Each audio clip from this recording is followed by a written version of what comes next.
Op hierdie goeie Vrydag van die jaar 2025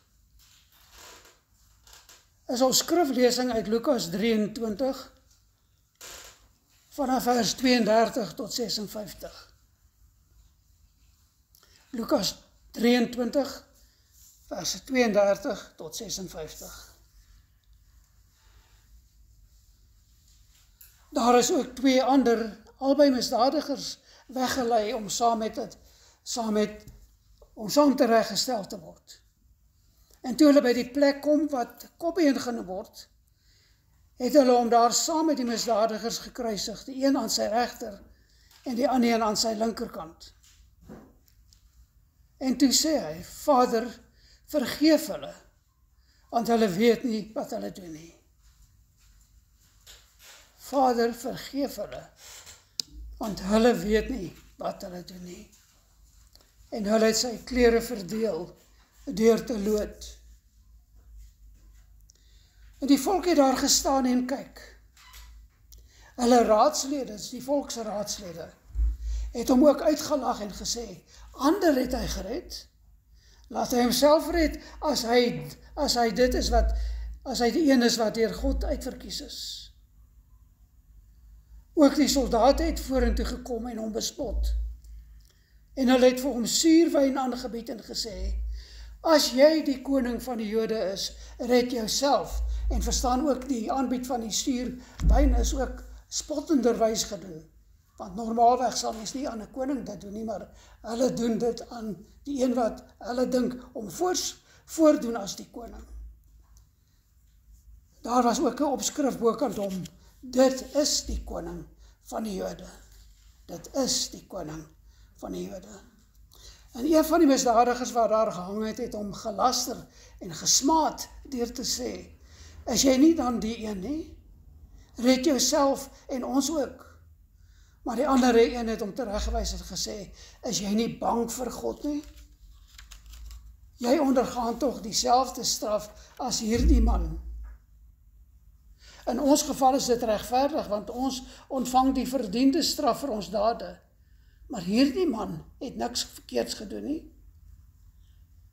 En verder sê hy, Jesus, dink aan my wanneer u in u koninkryk kom.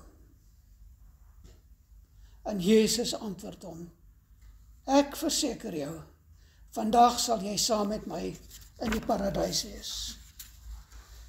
En dit was omtrent die 6de uur en daar het duisternis oor die hele aarde gekom tot die 9de uur toe. En die son is verduister en die voorhangsel van die tempel het middeldeur geskeur. En Jesus het met 'n groot stem uitgeroep en gesê, Vader, in u hande gee ek my gees oor. En toe hy dit gesê het, blaas hy die laaste asem uit. En toe die hoofman oor 100 sien wat daar gebeur, het hy God verheerlik en gesê, waarlik hierdie man was regverdig. En die hele skare wat vir hierdie skouspel bymekaar was, het op hulle borste geslaan, toe hulle sien wat gebeur het, en hulle het teruggegaan.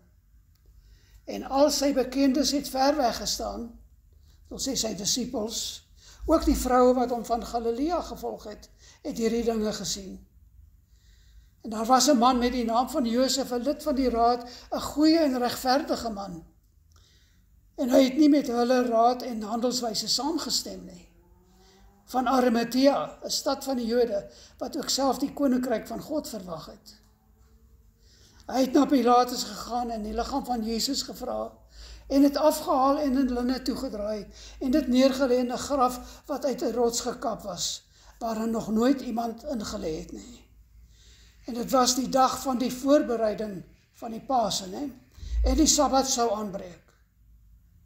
En die vroue wat saam met hom van Galilea gekom het ook gevolg, en die graf gesien, en hoe sy liggaam neergelê was. En daarop het hulle teruggegaan en speserye en salf berei, en op die Sabbat gerus, volgens die gebod. Net tot daar.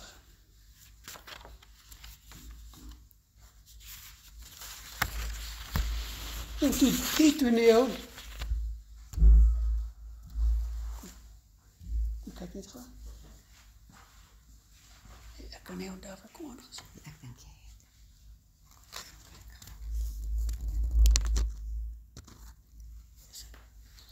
Hierdie toneel wat in Lukas beskryf word,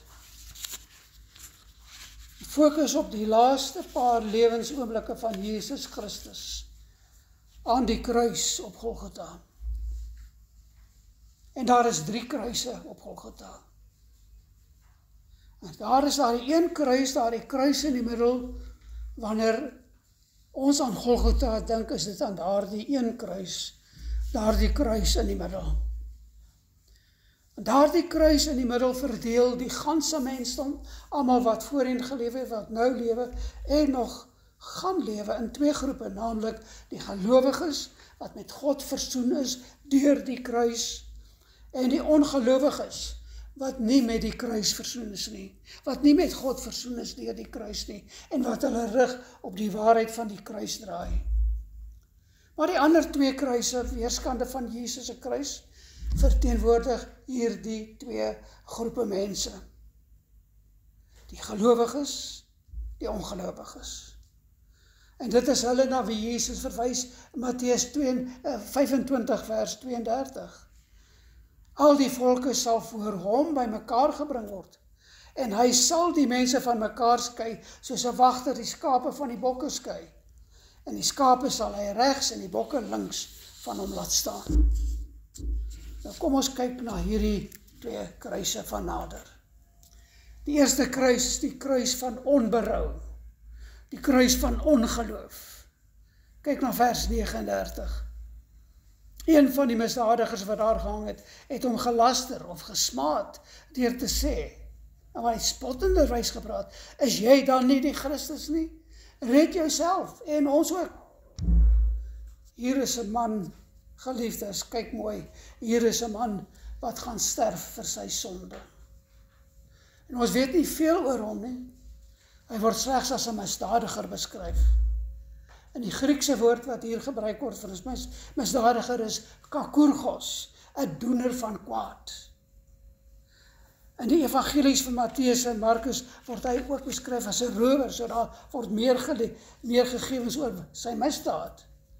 Nou dit moes redelike kwaai misdaad, kwaai roof tog gewees het. Miskien selfs met lewensverlies wat hom na die kruis toe gebring het. Maar kyk goed na sy doen en sy late daar aan die kruis. Hy erken Jesus glad nie in sy godheid nie, ten spyte van alles wat Jesus ook selfs aan die kruis gedoen het, wat Jesus selfs aan die kruis gesê het. Hy het, almal was bewus van hierdie Jesus wat gekruisig word. Hierdie Jesus wat hy gedoen het, hulle was bewus daarvan. Maar nogtans is daar geen boetedoening by hom nie, geen berou vir sy oortredings nie. Hy volhard in sy sonde en in sy hartgebaktheid. En nie eers die werklikheid van die dood wat hy gaan sterf, maak sy hart enigsins sagter nie. Hy bly ongenaakbaar hard in sy sonde. Kyk wat sê hy daar in vers 39. Is jy dan nie die Christus nie? Is jy nie die redder wat God gestuur het nie? Red jouself en red ons ook. Nou, maar hy tart Jesus, hy spot hom. Die woord wat gebruik word is eintlik die woord blasphemeo. Engelse woord blaspheme, wat beteken om iemand te laster, te smaad, te hoon, om af te praat na iemand, om hom te verneder, om die feite oor hom te verdraai. En dit is wat hierdie eerste man gedoen het, of die man op daardie eerste kruis. Maar daar is wel by hom tog 'n begeerte om gered te word. En daar sê hy, red jouself en ons ook. Red ons ook. Maar dit is 'n begeerte, geliefdes, moenie hierdeur verwar word nie. Dit is 'n begeerte om gered te word van die gevolge van sy sonde. Hy wil gered word van die gevolge van sy sonde. En so dikwels is dit baie keer vir baie mense, is dit juist dit wat hulle bring om bekering te soek, om redding te soek, om van die gevolge van hulle sonde gered te word, maar nie die ewige gevolge nie, die aardse gevolge. En daar is 'n hemelsbreë verskil. Want ons staan daar nie net skuldig aan dit wat ons gedoen het nie, en die gevolge daarvan nie, maar ons staan ook skuldig voor die heilige God, en ons sal vir daardie sonde boet, as ons nie die God gestuurde redder aanvaar nie. Daarom is daar duisende skynbekerings in die kerk. Mense wat hoop het, dat hulle van die gevolge van hulle sonde gered sal word. Maar dit is nie wat die woord van God ons beloof nie, geliefdes. En inteendeel, as ons na die Bybel kyk, dan sien ons heel dikwels, word die gevolge van die sonde, die aardse gevolge, hierdie wêreldse gevolge van die sonde, word nie noodwendig weggeneem nie. Dink byvoorbeeld aan Dawid en Batseba. Daar die seun wat hy by Batseba verwek het gesterf. Dawid is nie vrygestel van die gevolge van sy sonde nie. En dit moet ons weet.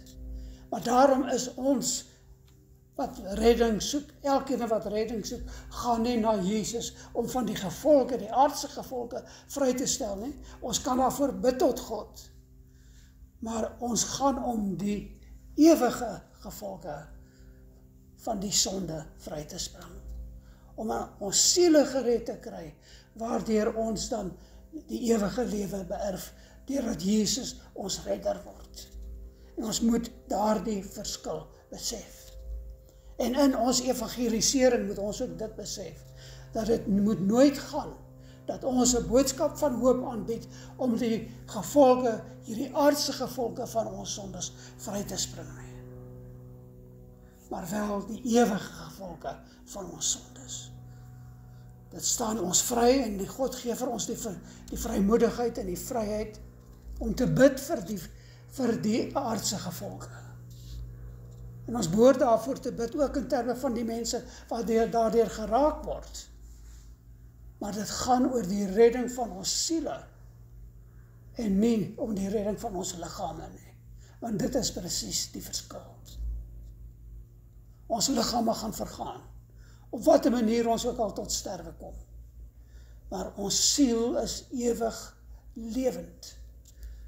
En hy is of in die ewige hemel, of in die ewige verderf. En dit moet ons weet. En dit moet ons besef. En dit moet die werklikheid van ons bestaan wees. So, dit sien ons dan by baie mense. Hulle vrees die gevolge van hulle sonde, maar hulle wil nie verlos word van hulle sonde self nie. Hulle wil net die gevolge verwyder hê. Met ander woorde, hulle soek verlossing op hulle voorwaardes. En dit is een ding wat ons moet verstaan. Ons kan nie voorwaardelik na God gaan en by hom gaan pleit op ons voorwaardes vir redding nie. Sy voorwaarde is, gee alles op. En die voorbeeld wat vir ons gestel word is Jesus. Hy het alles opgegee vir ons. Ons kan nie net in dele nou gee nie. Ons moet ten volle gee. En daarom is die Christelike geloof nie net redding nie.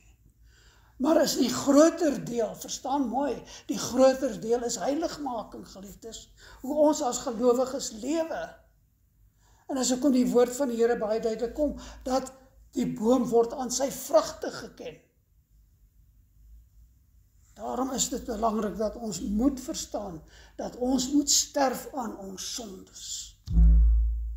Ons moet sterf aan ons sondes. Na redding, want dit is die hele proses van heiligmaking. Die tweede plek, hierdie sondaar word gekenmerk deur wat? Deur ongeloof. Hy is hier net totaal onberouvol, nie? Hy is ongeloof verval. As ons vers 39 letterlik vertaal, sou dit wees, dat hy die volgende sê, indien jy die Christus is, as jy werklik is wie jy sê jy is, maar dit is die spreekwoordelike taal wat hy daar gebruik het, red jouself, red ook vir ons. Kyk wat sê hy, is geen twyfel nie, maar die taal wat hy gebruik is indien of as.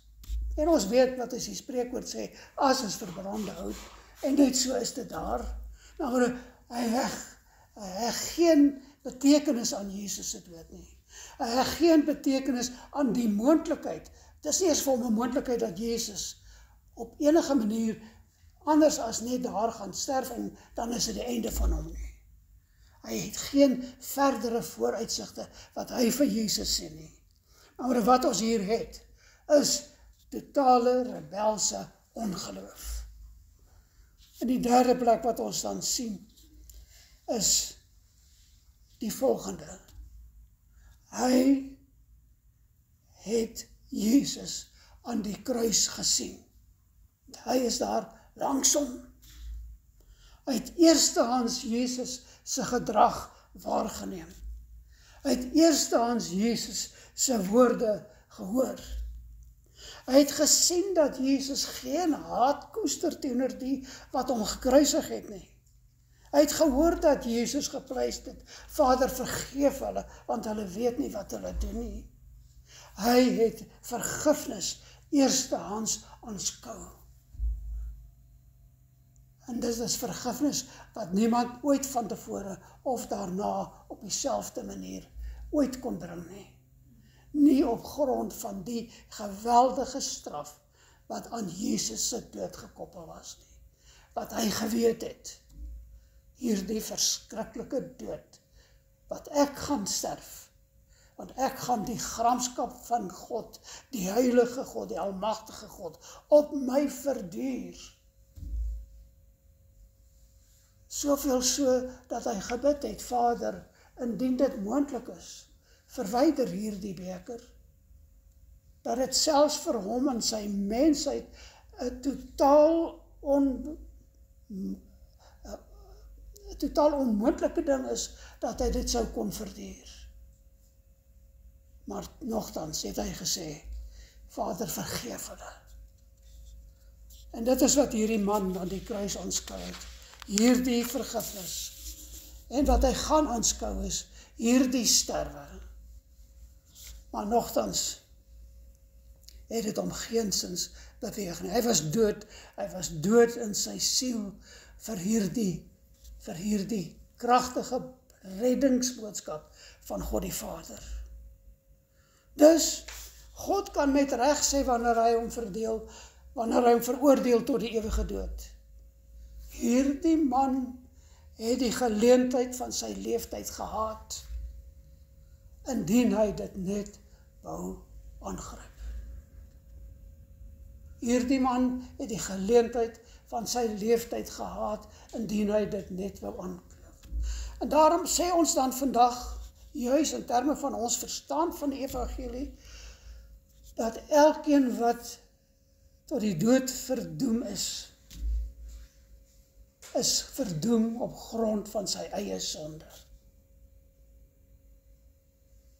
Dit was 'n regverdige dood, waarteen elkeen verdoem was en nog sal word, want dis elkeen vir sy eie sonde. So ook hierdie man.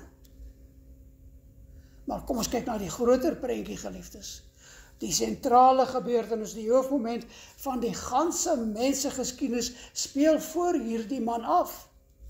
Hy kan dit nie na waarde skat nie. Hy laat dit by hom verbygaan. Hy spot daarmee, hy lag dit af. Soos die grootste deel van die wêreldbevolking dit eintlik maar vandag nog steeds doen.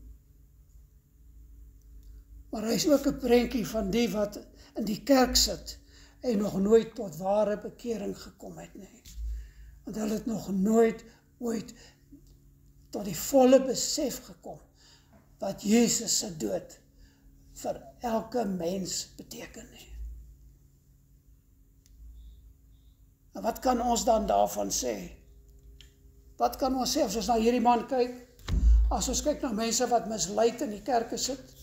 As ons na die verwarde en bose wêreld kyk, wat kan ons sê? Nog nooit was verlorenheid en redding so naby aan mekaar nie. Nog nooit was verlorenheid en redding so naby aan mekaar nie.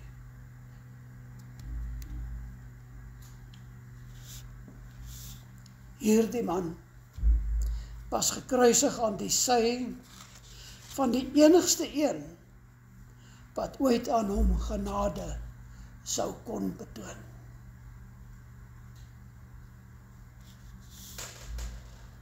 En hy het gesterf soos hy geleef het, sondig, sarkasties, spottend, afwysend, negatief, ignorerend van Christus Jesus se godheid en die redding wat daar tot sy beskikking was. Dis hoe hy geleef het, dis hoe hy gesterf het. Dan is dit 'n allerverskriklike gedagte vir ons, wat mense het, wat vir ons so op die hart lê. Mense wat ons so graag sou wou sien, dat hulle tot redding kom. Want is dit nie 'n allerverskriklike gedagte, dat hulle gaan sterf, net soos wat hulle geleef het.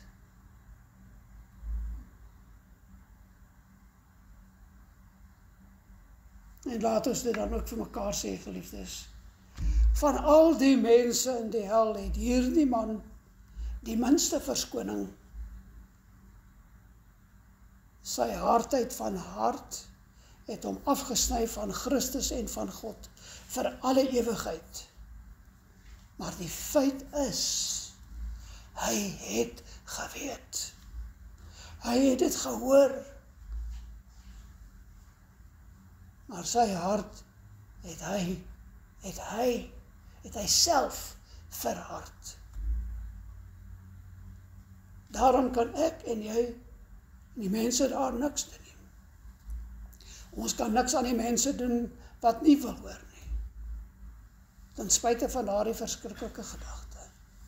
Maar mag dit ons maar net dan meer en meer inspireer om werklik tot God te nader vir redding van daardie mense. Want God moedig ons aan. Laat ons nooit ophou nie. Laat ons nooit ophou bid nie. God se arm is nie te kort om te red nie. Dit bring ons by die tweede kruis. Eerste kruis, die kruis van onberou. Die tweede kruis, die kruis van berou. Die kruis van bekering. Die kruis van wending na Jesus, 'n draai na Jesus. Verse 40 tot 42. Hierdie tweede kruis sien ons 'n man in berou, ook sonde in sy lewe gehad, ook beskryf as 'n rower, ook waarskynlik omstandighede, bose omstandighede, wat tot sy veroordeling gelei het. Hy gaan ook sy lewe aan die kruis betaal vir sy sondes. Hy gaan ook met sy lewe aan die kruis betaal vir sy sondes. Maar sy eindbestemming was anders as die van die eerste man. En wanneer die son oor die kruise van Golgotha sak, is hierdie man 'n geredde man. En is hy die voorloper van miljoene wat in sy spore as ontvangers van genade sou volg. Maar dink dan ook daaraan, geliefdes.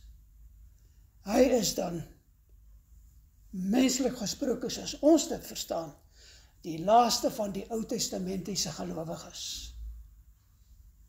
Want op daardie stadium het Jesus nog nie gesterf nie. Hy het gesterf, hierdie man het gesterf, in 'n vooruitskouing, 'n vooruitverwagting van die dood wat tot sy lewe, wat vir hom tot lewe gereken gaan word. Nie net die voorloper van miljoene nie, maar ook dan die laaste van die Ou Testamentiese gelowiges. Mense wat hulle volle vertroue in God gestel het. En daarom vooruit, by praksie, soos die Engels gesê, vertrou het op die Messias wat sou kom. Hier is hy. Hier is hy. Hy het Jesus vertrou vir sy woorde wat hy gespreek het. En hy is die een wat die voorreg gehad het om dan hierdie twee fases, hierdie twee tydsglewe aan mekaar te sien, by mekaar kom in sy lewe, wanneer Jesus vir hom sê, vandag sal jy saam met my in die paradys wees.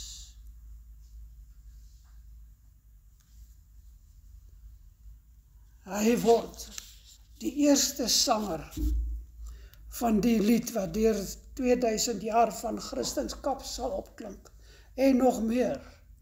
En ons weet nie vir hoe lank nog nie. Maar wat is daardie lied? Genade onbeskryflik groot. Genade onbeskryflik groot. En is dit nie ironies dat ons nie sy naam ken nie? Miskien maar goed so. Want anders sou sekere dele van die kerke hom dalk opgehef het tot iets wat hy nooit veronderstel was om te wees nie. Hy is die prototype van 'n gewone geredde persoon. Niks meer nie, niks minder nie. Soveel ooreenstemming tussen hierdie twee mans op die twee kruise, maar ook 'n wesenlike verskil tussen hulle. Die eerste sondaar is bestem vir die hel, deur sy veroordelende keuse en sy spot aan die kruis. Die tweede sondaar is bestem vir die hemel, deur sy reddende keuse van genade aan die kruis. Die eerste sondaar is verdoem by die poorte van die hemel. Hy is verdoem by die poorte van die hemel, terwyl die tweede sondaar gered is by die poorte van die hel.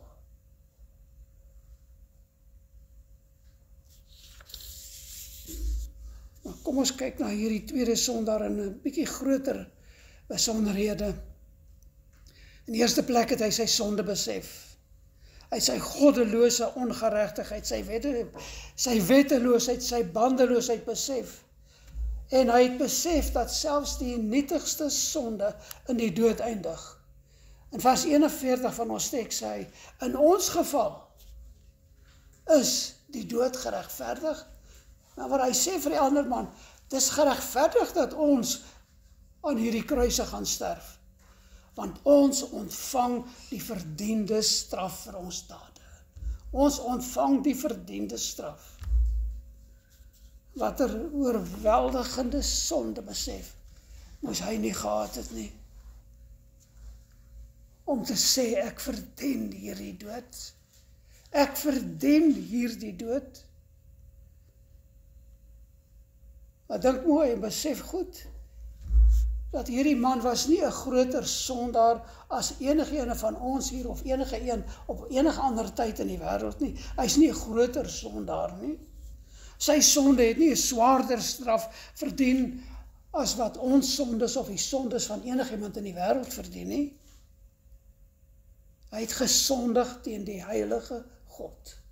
Hy het die dood verdien. En dan is dit belangrik om te onthou dat elke mens, elke sondaar sonder Christus is in rebellie teen God. En rebellie teen God is die grootste sonde van alle sonde, want dan beroof ons God van ons tyd, ons talente, ons krag, ons loyaliteit, ons hele lewe, ons diens, ons hele wese is anti-God, teen God. Ons beroof God daarvan, terwyl God ons geskep het met 'n bepaalde doel. En hoe langer ons in ongeloof lewe, en hoe langer enige een in ongeloof lewe, hoe groter word sy skuld. Maar daar is net een dood. Net een dood. Die tweede kenmerk van hierdie sondaar was sy nederigheid. Slegs een sin het hy met Jesus gepraat. In vers 42 sê hy, Jesus, dink aan my wanneer u in die koninkryk kom. Jesus, dink aan my wanneer u in die koninkryk kom. Geen eie waan nie, net nederigheid. En hy vra nie vir eer of aansien of enige wêreldse herstel of iets nie. Net een ding, dink aan my wanneer u in u koninkryk kom. 'n klein, eenvoudige sinnetjie, maar sekerlik een van die mees betekenisvolle sin wat ooit in die skrif opgeneem is. Een van die mees betekenisvolle sinne wat ooit die wêreld ingestuur is. Vir 2000 jaar klink hierdie stem van hoop op deur al die eeue, in elke moment, in elke sekond. Jesus, dink aan my. Jesus, dink aan my. En daardie een sin, Jesus, dink aan my, is die verskil tussen lewe en dood. Een van die kommentators het geskryf, the pride that disdains Jesus will open hell to the prideful soul. And the humility that depends on Jesus will open heaven to the trusting soul. Die trots wat neerkyk op Jesus en wat hy gedoen het, maak die pad na die hel oop. Maar die nederigheid wat na Jesus gaan en sê, sien my aan in my benoudheid, maak die pad oop na die hemel. En so stel hierdie man sy nederigheid en sy sonde besef hom ook in staat om sy totale vertroue in Christus te plaas. Hy sien Christus vasgespijker aan die kruis. Hy sien en hoor vergifnis in lewende lywe, en daarom sê hy dan, dink aan my wanneer u in u koninkryk kom. Hier is geen onsekerheid nie. Hier sien ons hoe genadige God 'n sondaar by die poorte van die hel letterlik wegraap. En kom ons erken, geliefdes, hierdie man se verhaal is nie uitsonderlik nie. Hierdie man is eintlik 'n portret van elke mens. Elkeen is sondig en word daarom regverdig veroordeel. En elkeen is onkapabel om enigiets aan sy sonde te doen. Hy is onkapabel om homself te red. Hierdie man kon nie reddende genade koop nie, of op enige manier verwerf nie. Dit is slegs Christus wat hom in genade verhoor. En die gevolge hiervan is dat ons die volheid van 'n geredde siel aanskou. Hier is dus die volle prentjie van redding, besoedel deur die sonde, oortuig van sy sonde, berou oor sy sonde, en belydenis van sy sonde, en Christus verklaar hom geregtig voor God, asof hy nog nooit enige sonde begaan het nie. En verstaan goed, geliefdes, geen enkele berouende, belydende sondaar was ooit meer gered as hierdie man nie, of sal ooit meer gered wees nie. Ons sê, daar is nie grade van redding nie. Redding is redding, en dit is eenvoudig, dit is redding. Ons sê dat sommige mense meer gered is, mense wat 'n uiters God toegewyde, God vervulde lewe geleef het, word nie meer gered as ander nie. As jy gered is jy gered.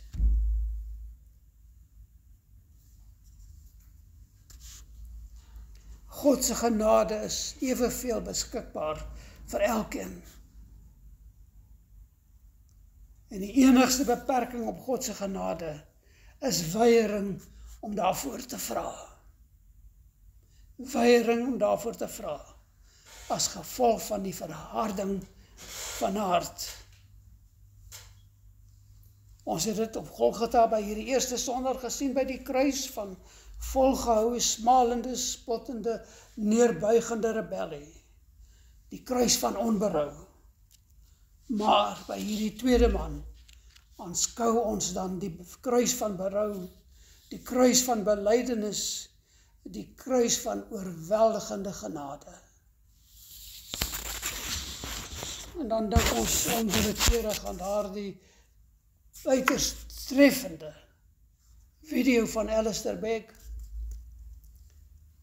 Daardie vraag wat hy graag aan hierdie man sou wou stel, hierdie tweede man, wat aan die kruis van berou gesterf het, dat hy graag vir hom sou wou vra, wanneer hy in die hemel kom.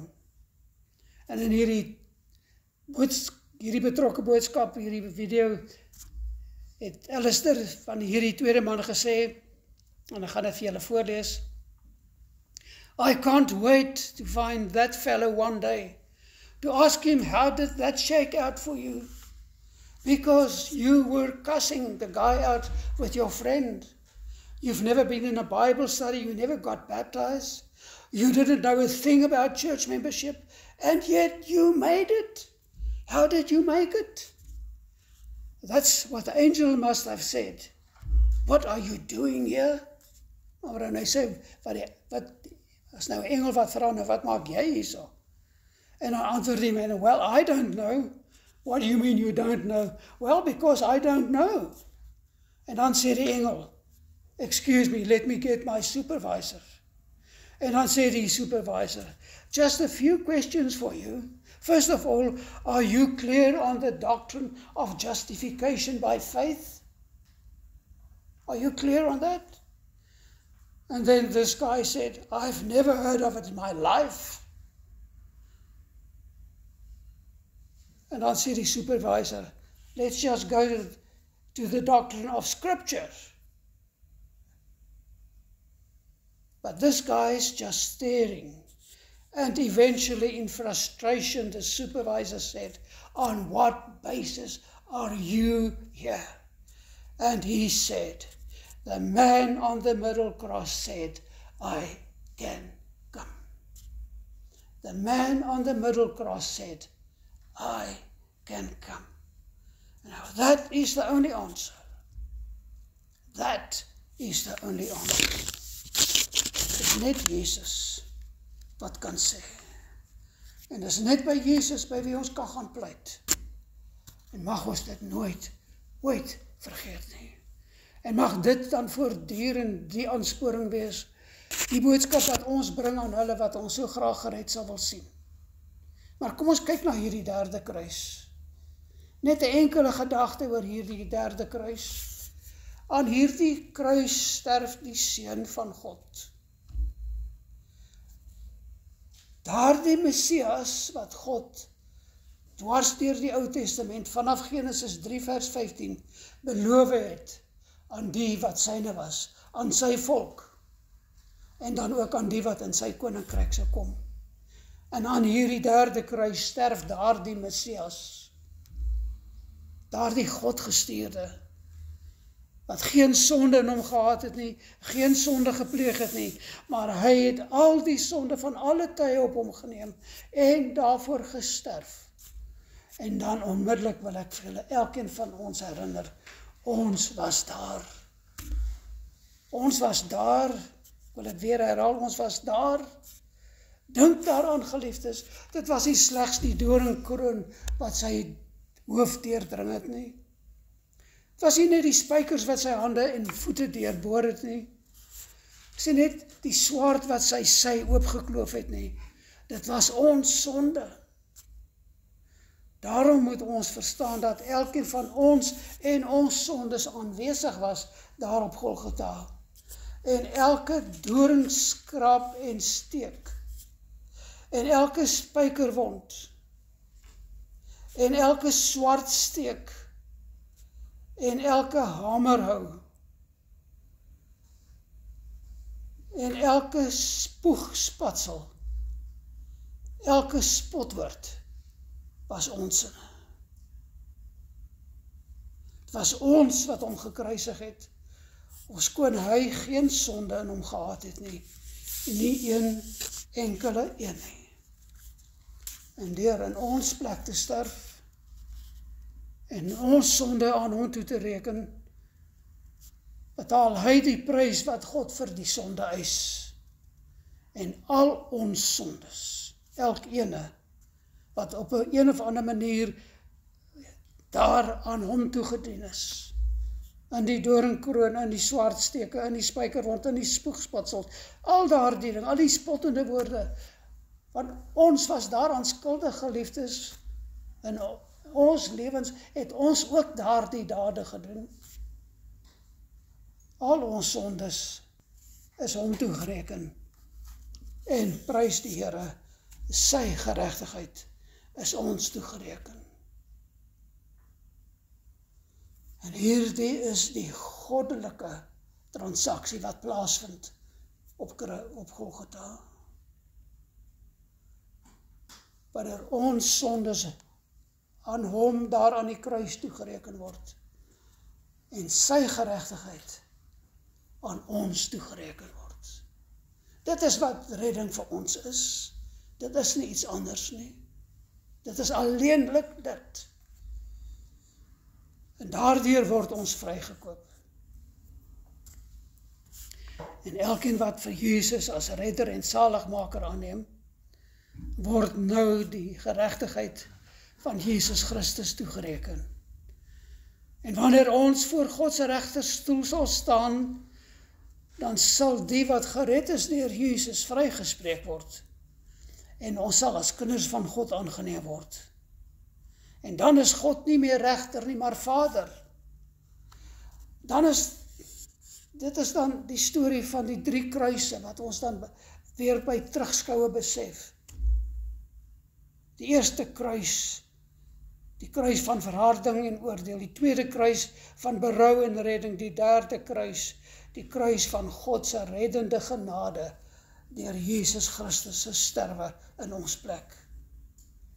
En elkeen van ons bevind ons weerskante van die kruis van Christus. Nie een van ons is vandag nie daar nie. Ons is weer daar by Golgotha. En ons is of op die eerste kruis, die kruis van onberou en van spot en van smaad en van hoon, of ons is op die kruis van redding, van berou wat tot redding lei. As ons nog nie daar was nie, geliefdes, dan moet ons besef, ons het in ons hande hierdie woord wat getuig van die reddende genade van God.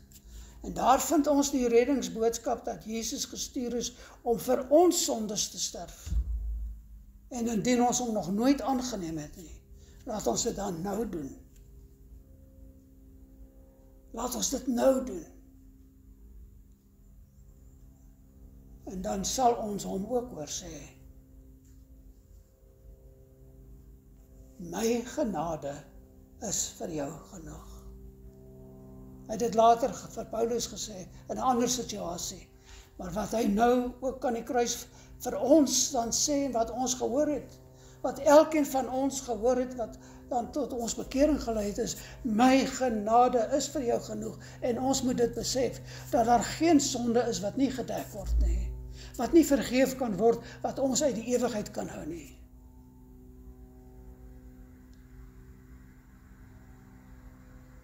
Waar is ons vandag? Aan watter kruis is ons? Die Engelse digter het die volgende gesê: 3 crosses on a lonely hill, a thief on either side, and in between the Son of God, how deep the gulf, how wide. Yet one thief spanned it with the words, Jesus, remember me. The other scoffed and turned aside to a lost eternity. Weer eens, watter ene is jy? Watter ene is ek? Watter kruis is ons? Nog 'n illustrasie. Die welbekende 16de eeuse wetenskaplike Copernicus, wat wonderbaarlike uitvindsels gemaak het, gedoen het. Daar is 'n skildery van hom in die St. John's Kathedraal in Engeland. En Copernicus het die volgende opskrif, of onderskrif, of byskrif, laat aanbring daarso. En daar staan, I do not ask the grace which thou gave to Paul, vir Paulus. Nor can I dare to ask the grace that thou granted to Peter. But I ask for the mercy thou gave to the dying robber. That mercy, O God, show to me. That mercy, O God, show to me.